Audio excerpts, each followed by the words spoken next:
Assalamualaikum warahmatullahi wabarakatuh. Teman-teman sekalian, pada kesempatan sore hari ini kita akan coba membahas soal-soal yang berkenaan dengan structure and written expression. Ini adalah soal yang kedua setelah Anda menyelesaikan soal listening. Baik, kita coba. Nah, yang pertama, my best friend are always helpful dan bla bla bla bla. Yang harus kita cari terlebih dahulu adalah mana subjeknya, mana predikatnya atau verbnya. Subjek harus sesuai dengan verbnya. Kalau subjeknya tunggal, maka verbnya harus tunggal. Kalau subjeknya itu jamak, maka verbnya harus jamak. Subjek pada kalimat pertama adalah my best friend, berbentuknya tunggal, sedangkan are adalah verb dari kalimat tersebut. Ternyata bentuknya adalah jamak. Ada subjeknya, ada verbnya, tetapi tidak sinkron.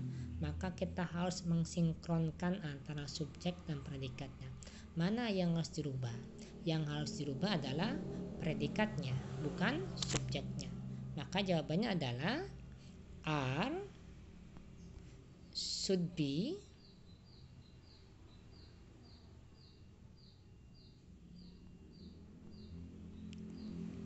is, untuk mensinkronkan dengan kata my best friend yang menunjukkan tunggal. Nomor yang kedua, sama yang kita lakukan adalah kita mencari mana subjeknya terlebih dahulu. Subjeknya adalah the new students.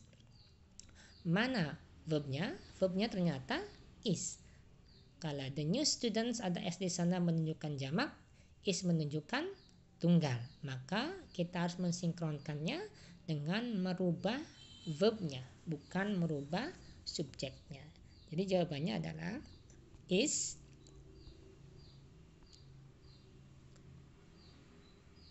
should be are. Mudah bukan? Dan nomor 3, sama, kita cari dulu sama mana subjek, mana predikatnya atau mana verbnya. Jika sesuai maka kita cari yang lainnya. Subjek pada kalimat ini adalah I dan predikatnya atau verbnya adalah were. Sedangkan kata were tidak untuk subjek I. Kata I seharusnya mempunyai subjek was. Jadi jawabannya adalah were. Salah ya, sebentar. Were should be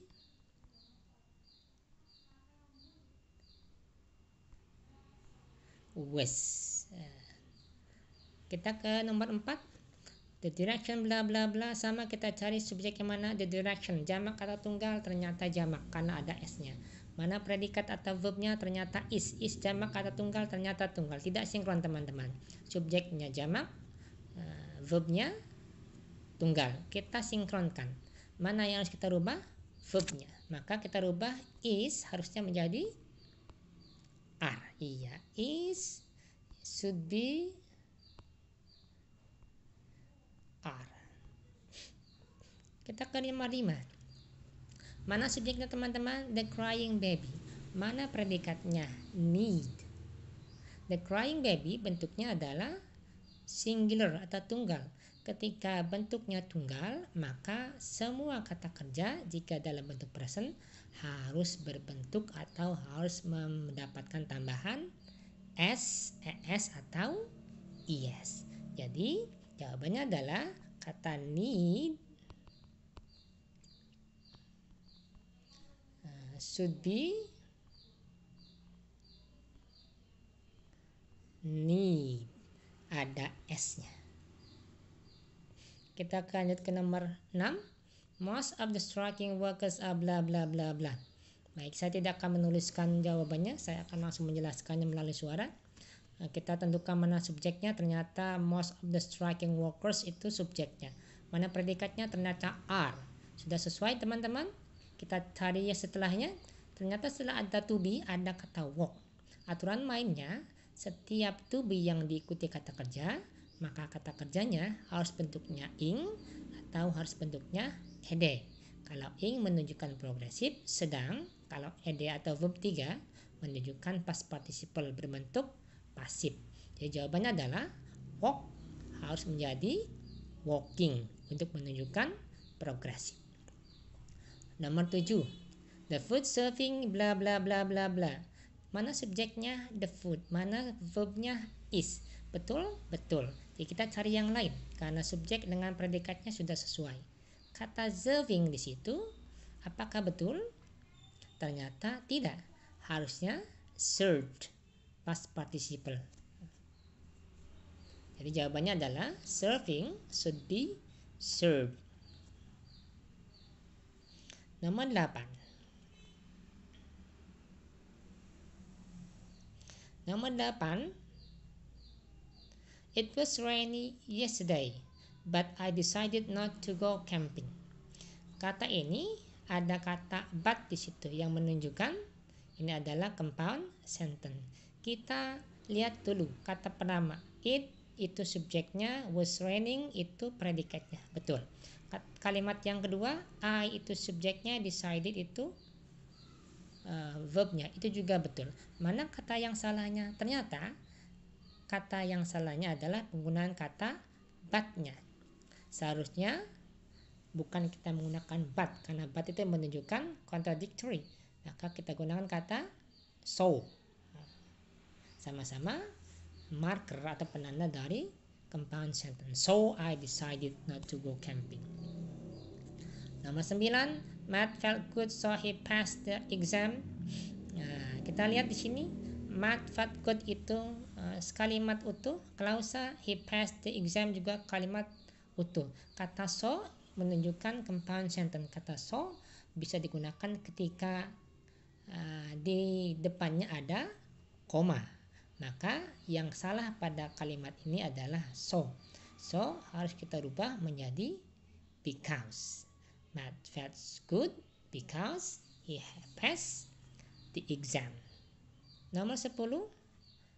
Kita harus membaca mengenai relative pronouns.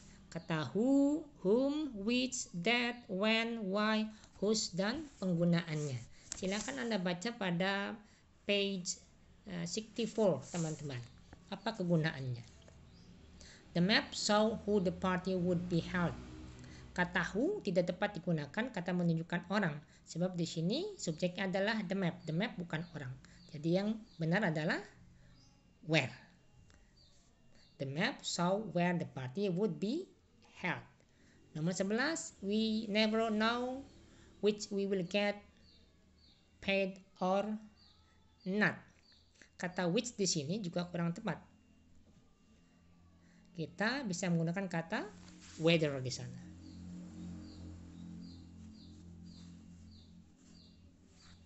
Nomor 12, I like the dress whom you are wearing. Kata whom di sana juga penggunaannya kurang tepat. I like the dress which you are wearing atau that you are wearing. Nomor 13, I didn't believe the story who he told me. Kata who menunjuk orang, sedangkan di sini kalimatnya menunjukkan the story. Maka kita ganti who-nya menjadi that atau which he told me.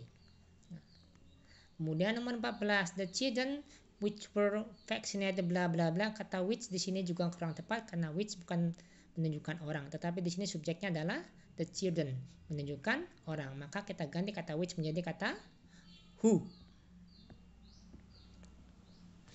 Dan yang terakhir adalah the people which came in late had to sit at the back. Nah, ini pun sama. Kata which tidak menunjukkan orang. Yang menunjukkan orang adalah who atau whom. Nah, demikian teman-teman, semoga bermanfaat.